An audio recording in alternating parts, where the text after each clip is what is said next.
Buenos días, jueves 7 de diciembre de 2023.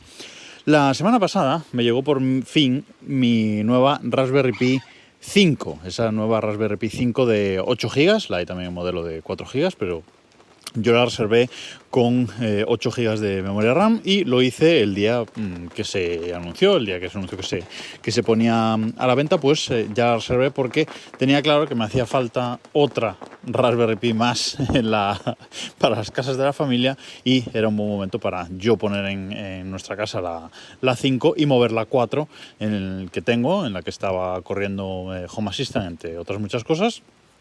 Pues moverla a esa otra casa donde la necesito. La reservé en la web QBI, ya os comenté por aquí, y nada, todo el proceso la verdad es que muy bien, en el sentido de informándome todo el rato de qué faltaba por enviarme. Parece ser que lo último que pudieron hacerse con stock fue la fuente de alimentación, pero bueno, todo muy bien, la verdad. Y me llegó la semana pasada y este fin de semana pues he estado configurándola y haciendo la migración de la Raspberry Pi 4 anterior a esta 5 con 8 GB de RAM. Y también lo que he estado haciendo es confirmando que soy gilipollas, básicamente, y ahora os cuento por qué.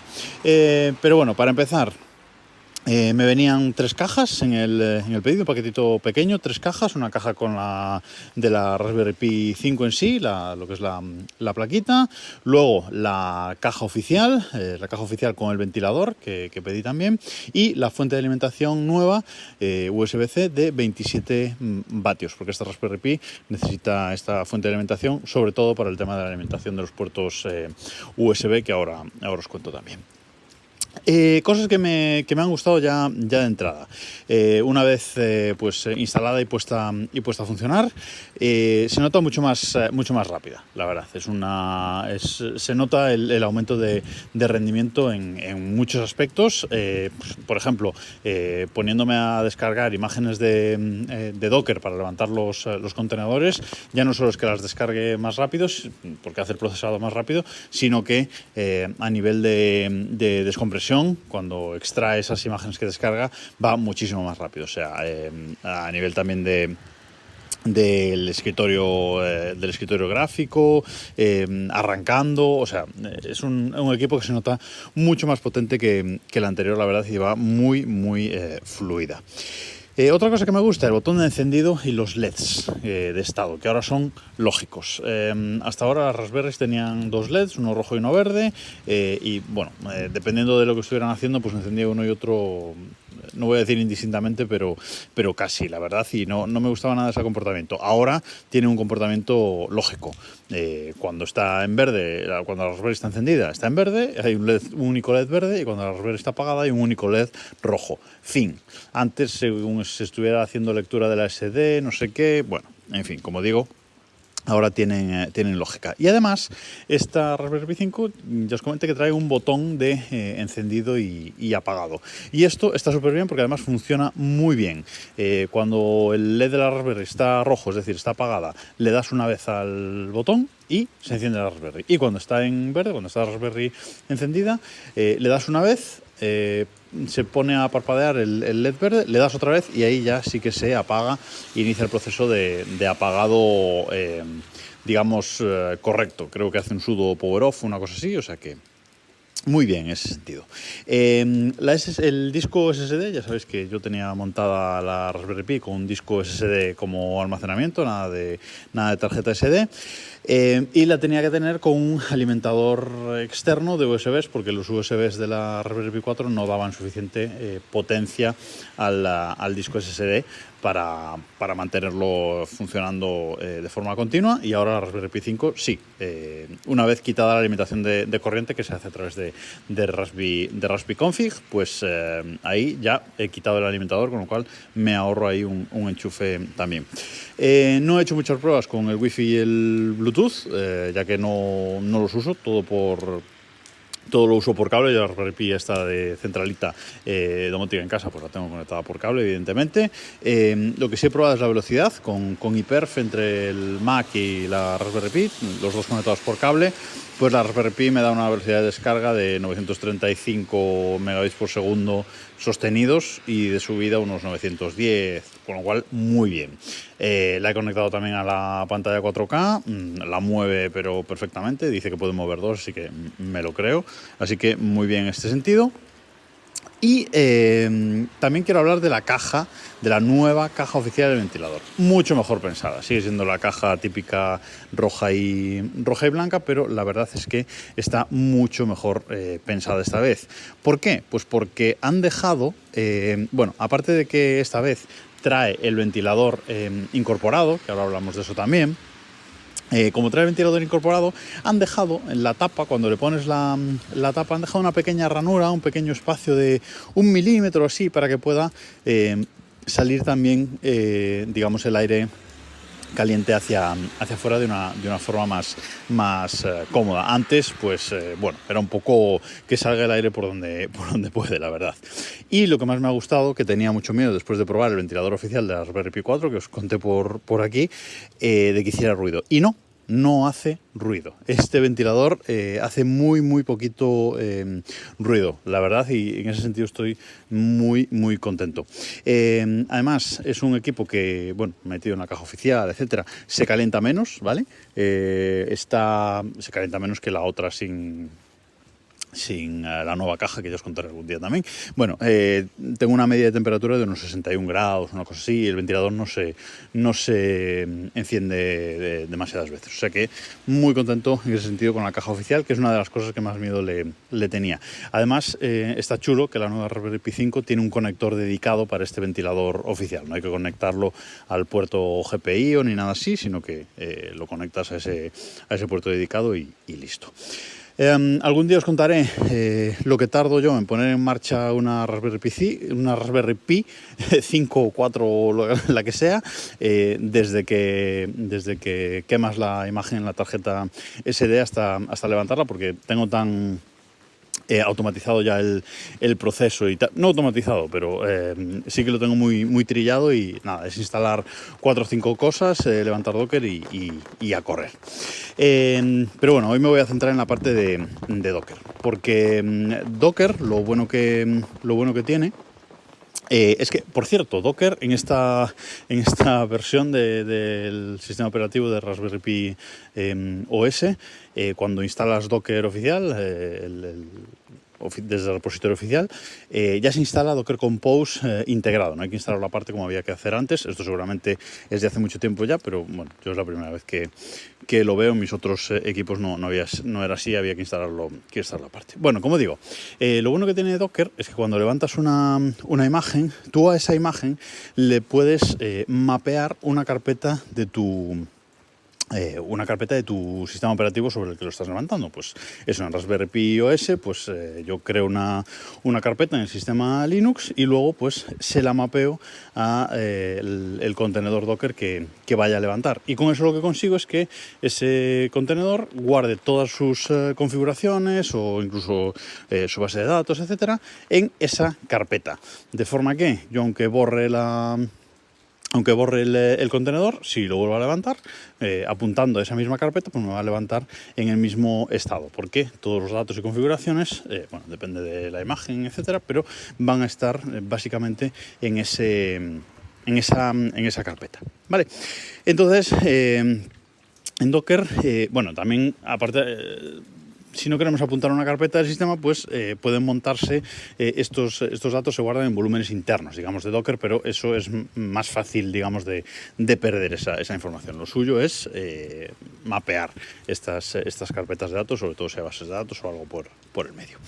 Bueno, como digo, la teoría entonces es que tú te coges tu carpeta de Docker, donde están todas esas otras carpetas mapeadas de todas las imágenes y contenedores de todos los contenedores Docker que tienes levantados, te copias esa carpeta, la pegas en un nuevo sistema y levantas los Dockers y todo debería levantar en el mismo estado. Pero claro, si eres gilipollas, no. ¿Qué hice? Pues en mi Raspberry Pi 4, pues miré, bueno, me copié un par de scripts que tengo por ahí que tenía que pasar a la nueva, y luego pues hice una copia, hice un zip de la carpeta Docker donde están, pues eso, toda la información de todos los contenedores que tengo levantados. Hice ese zip, lo saqué de ahí y me lo guardé con la idea de, pues eso, copiarlo en la nueva Raspberry Pi y levantarlo todo en el mismo estado en un momento. ¿Qué pasa? Que cuando los dockers están levantados, se están escribiendo, depende del contenedor, pero están escribiendo continuamente datos en esas carpetas. Entonces, pues tú a lo mejor, cuando haces esa copia de seguridad de la carpeta de Docker, pues lo pillas en un mal momento, digamos. Imagínate que lo pillas en un mal momento esa carpeta, esos datos que se están guardando. Entonces, lo correcto es parar todos los contenedores, o parar el contenedor cuya carpeta quieras copiar, y luego copiarla, para que así no se están moviendo datos en esa carpeta. Pero yo, como soy gilipollas, insisto, hice la copia de seguridad sin parar los contenedores, con catastróficas consecuencias.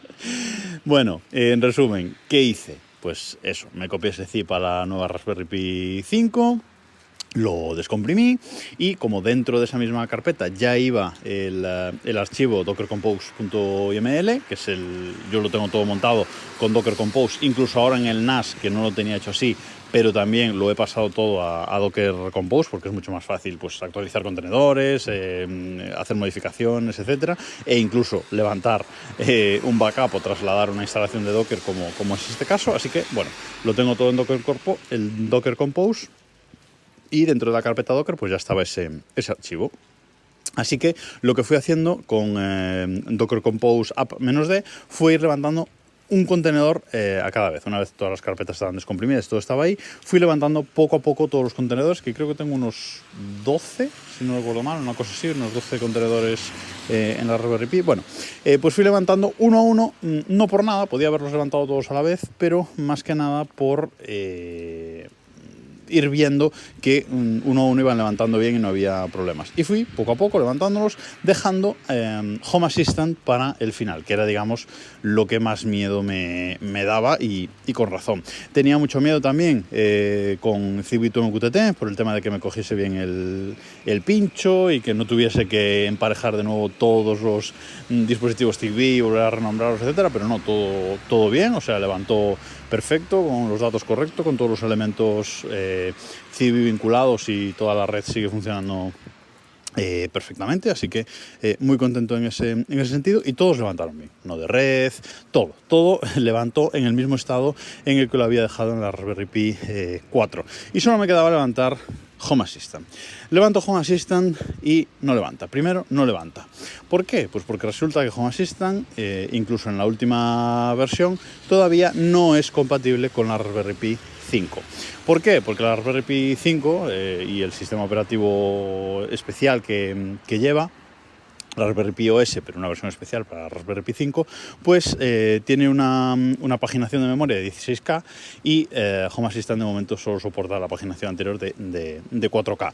Por suerte, hay dos formas de saltarse esto. Uno es poniendo una variable de entorno cuando levantas el Docker de Home Assistant, desactivando el sistema que usa para la memoria, que se llama Gemalloc. O puedes, a nivel de sistema operativo de la Raspberry, pues cambiar esa paginación y volver a la paginación antigua de 4K. Vale, en vez de que sea de 16K, pierdes alguna velocidad, pero bueno, te soluciona problemas como estos. De cualquiera de las maneras lo he probado y funciona. Así que, bueno, lo hice y levantó. Bien. Levanta Home Assistant, abro la web de Home Assistant y me encuentro con la pantalla de bienvenida. De bienvenida a instalación, esa pantalla en la que te hace crear un primer usuario para Home Assistant para poder controlarlo. Ya raro, ya me olía mal la cosa en ese punto. Digo, bueno, voy a crear un usuario, no mi usuario habitual, sino otro usuario de prueba para ver qué pasa. Creo el usuario Entro y efectivamente es un usuario nuevo, que es el usuario dueño de la instalación. Y aparecían ahí los otros usuarios que yo ya tenía de antes, entre ellos el mío administrador. Pero son usuarios que ninguno es el dueño, o sea, el administrador no es el dueño de la instalación y además no podía resetearles la contraseña ni hacer nada. O sea, con esos usuarios tampoco podía entrar. Si intentaba hacer login luego, si cerraba sesión con este usuario de test e intentaba hacer login con mi usuario habitual, me daba fallo de contraseña. Y insisto, desde el otro usuario, que era el administrador, desde el nuevo, no podía ni cambiar la contraseña ni nada. Solo podía eliminar esos usuarios con las consecuencias que esto tenía. Pero es que además la conexión con Home Assistant me salía, o sea, no había conexión con Home Assistant, con HomeKit, perdón. La conexión con HomeKit, entre Home Assistant y HomeKit, no existía. O sea, en HomeKit aparecía todos los elementos domóticos desactivados. Y eso, como sabéis, es dramático porque incluso en Home Assistant me aparecía un nuevo QR para vincular de nuevo HomeKit, pero eso supondría tener que volver a colocar todos los elementos en HomeKit, renombrarlos, etcétera. Es decir, un drama, paneles que tenía hechos que no cargaban, bueno, un drama. La verdad es que todo mal. Estuve un rato tocando archivos de configuración, googleando, etcétera. Bueno, un rato, esto a lo mejor estuve 3 horas intentando arreglar esto hasta que lo conseguí, no os voy a mentir. Todo el resto, toda la migración de la Raspberry Pi la había hecho en media hora, no os miento, o sea, levantar un nuevo sistema operativo, hacer cuatro configuraciones básicas, instalar 4 cosas y levantar los dockers, eso a lo mejor me llevó media hora, insisto, y luego estuve pues casi 3 horas intentando levantar Home Assistant como estaba, y no solo 3 horas, sino que lo tuve que dejar para el día siguiente. Bueno, ahora voy. Vale, entonces, ¿qué hice? Pues estar tocando archivos de configuración, los archivos de autorización, algunas cosillas que estuve tocando por ahí para ver si conseguía levantarlo de nuevo y recuperar esos usuarios, etcétera. Al final consigo que funcione, consigo logarme con mi usuario, haciendo ahí algunas triquiñuelas con la contraseña, etcétera, ¿vale? Pero funcionan los paneles, funciona todo, pero los archivos, o sea, el histórico de datos no carga. No cargan las gráficas de históricos, que tengo algunos paneles, y incluso yendo a la página de histórico, pues no carga, ni el registro tampoco. Voy a los logs de Home Assistant y veo que hay un error y que no es capaz de leer la base de datos. Hay un archivo .dbv2 en los archivos de configuración de Home Assistant, y donde va guardando la información, y la nueva instalación no consigue leer esa base de datos antigua. Vuelvo a cargar la copia que había hecho, vuelvo a hacer modificaciones. Bueno, estuve ahí haciendo un montón de cosas y la verdad es que me tenía que ir a dormir y no lo conseguí levantar. Lo dejé así, digamos, con todo funcionando, con conexión con HomeKit, con todo bien, pero no, la conexión por HomeKit no, eso no llegó a funcionar, perdón. Lo dejé así hasta el día siguiente. Y al día siguiente dije, vale, espera, en vez de tirar de estos archivos de configuración que copié de la Raspberry Pi 4, voy a tirar de la copia de Yadup, que es el servicio de copia de seguridad que utilizan la Raspberry Pi. Algún día os contaré también sobre esto.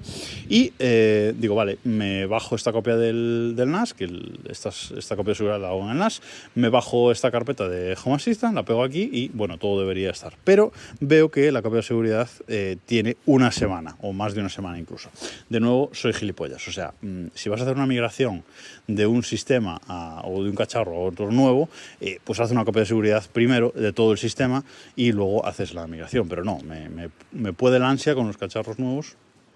Y bueno, pues es lo que hay y no la hice. Así que tenía una semana. Y además, una semana curiosa en la que, por eso de poner un iPad de control, he estado haciendo muchos cambios, crear nuevos paneles, nuevos usuarios, etcétera, con lo cual había muchos cambios de la última semana perdidos.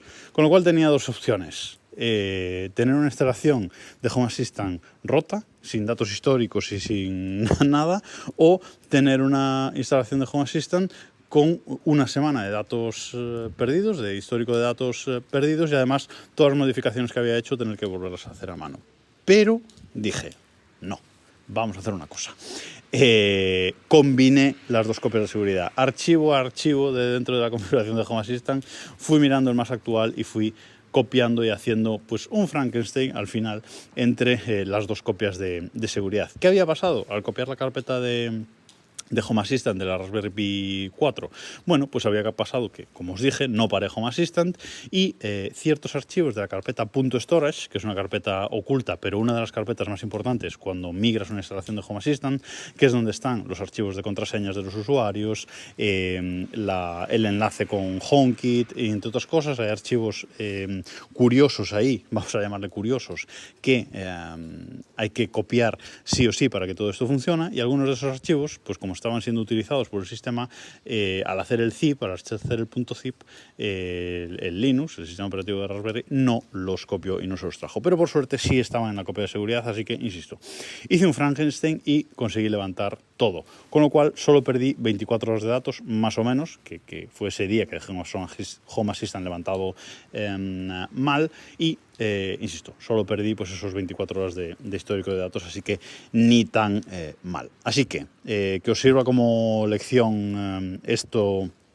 este podcast de hoy, y no seáis gilipollas como yo, y cuando vayáis a copiar la carpeta de configuración de Home Assistant, si lo tenéis montado en Docker, primero parad Home Assistant, aseguraos de que está todo parado, incluso no de red, si lo tenéis enlazado con Home Assistant, y copiad la carpeta, y eso seguramente irá todo bien. O si no, haced una copia completa del sistema operativo y así la tenéis también por si pasa algo y volver atrás. Insisto, he sido muy gilipollas, pero bueno, por suerte, aunque me ha llevado más tiempo del que pensaba, he conseguido arreglarlo. Muy contento con esta Raspberry Pi 5, y la 4 pues ya tiene destino.